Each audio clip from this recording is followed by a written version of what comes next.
Well, Europe's back, and it's changed. The crowds moved, the prices shuffled, the secret spots, they're finally having their moment. So if you've been dreaming of Europe but don't know where to start, this is your travel roadmap. We're giving you the 10 European destinations you need to have on your radar for this year. Some classics, some curveballs. Whether you're an armchair traveler or an expert vagabond, this one's for you. No packing, no airports, just the truth from two people who've lived out of a suitcase for 20 years. Let's go. Sitting right in the middle of the Atlantic, the Azores are a chain of volcanic islands that belong to Portugal, and they feel like a mix between Hawaii and Iceland with dramatic cliffs, lush valleys, and hot springs everywhere. You can easily combine them with a trip to Lisbon or Porto. Both cities have direct flights that get you there in about 2 hours. And now there are even direct flights from Toronto and Boston, which makes the Azores one of the easiest European getaways of the year. It's the kind of place where you can hike through Crater Lakes in the morning and soak in natural hot springs in the afternoon. Don't miss Seta Cidades. The Twin Lakes are straight out of a fantasy film, or the thermal pools of Furnas. And definitely try cozido, a traditional stew cooked underground using volcanic heat. The Azores aren't about luxury or nightlife. They're about misty mornings, ocean air, and pure adventure. So pack your rain gear and your appetite. If you've ever dreamed of visiting Switzerland but your wallet said no, Slovenia is your answer. Lake Bled looks like a fairy tale come to life. A turquoise lake, a castle on a cliff, and a tiny church on an island that you can row out to. And just 30 minutes away, Lake Bohinj offers even bigger mountains and fewer people. It's Slovenia's best-kept secret. The trails inside Triglav National Park are world-class, and the country has been serious about sustainability long before it was trendy. Great hiking, great food, and every mountain trail ends with cake. What more do you need?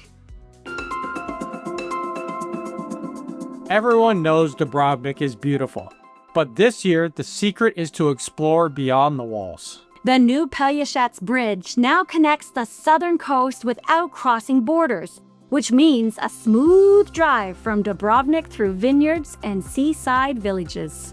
We loved Korčula. Quiet cobblestone lanes, local wine, and seafood so fresh it ruins you for life. Visit in May or September and you'll still get the sunshine without all the cruise ships and high budgets. Croatia is still one of Europe's best value destinations, but that's changing fast, so go while it still feels local. If you want Europe with color, rhythm, and flavor, Seville is your city. It's the capital of Andalusia, home to flamenco dancing, Moorish architecture, and the kind of tapas culture that makes every night a food tour.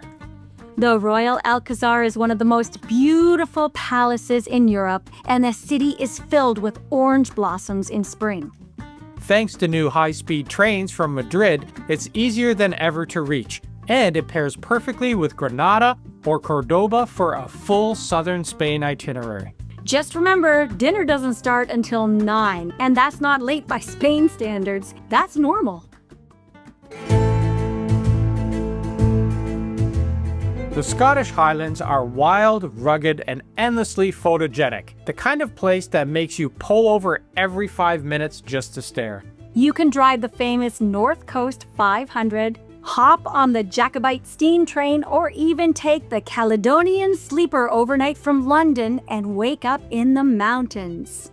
The weather changes every hour, so pack for all 4 seasons, sometimes in one day. Between the locks, the castles, and the rewilding projects, the Highlands feel more alive than ever.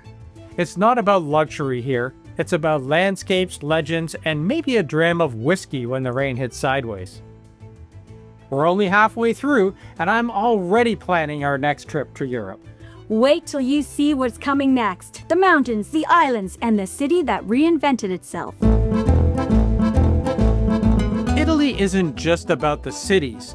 The Dolomites are where Italy meets the Alps, and it's absolutely breathtaking. Jagged peaks, alpine meadows, and gondolas that take you straight from town to trail. It's heaven for hikers and photographers. We based ourselves in Ortisei and ate our way through mountain hunts serving espresso, pasta, and apple strudel. Summer is for hiking, winter is for skiing, and spring or fall if you want quiet trails. The Dolomites are proof that Italy's beauty isn't just man-made, it's carved by nature.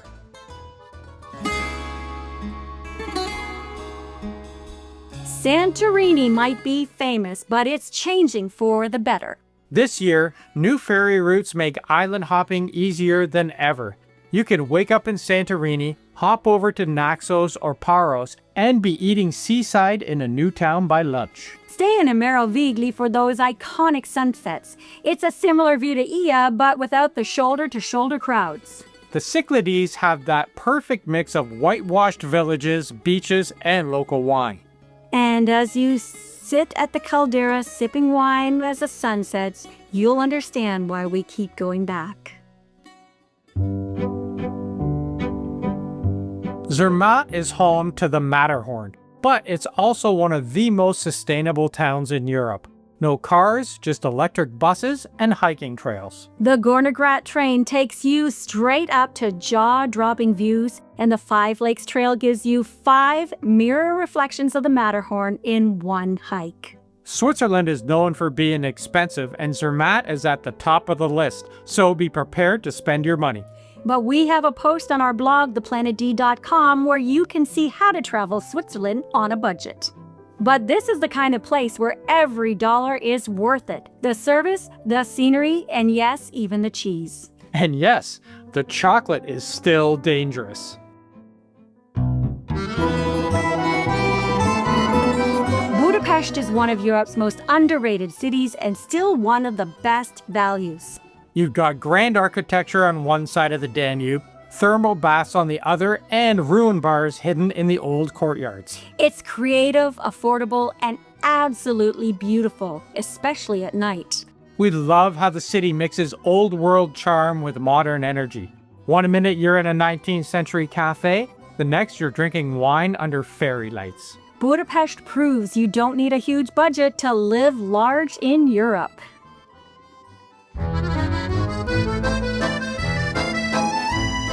Paris after the 2024 Olympics is a whole new experience. The city invested billions in new parks, clean transportation, and even reopened swimming in the Seine for the first time in a century. It's cleaner, greener, and more walkable than ever.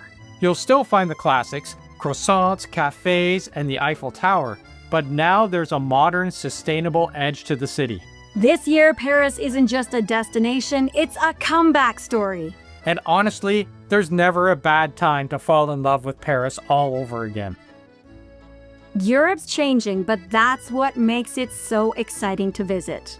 Whether you're planning your first trip or your 15th, there's always a new corner waiting to surprise you. If you want to dig deeper into any of these destinations, we've linked all our European playlists and guides below in the description. So tell us, where is your dream trip for this year? Drop it in the comments, and don't forget to like and subscribe if you found this helpful. So until next time, keep dreaming, keep exploring, and we'll see you on the road.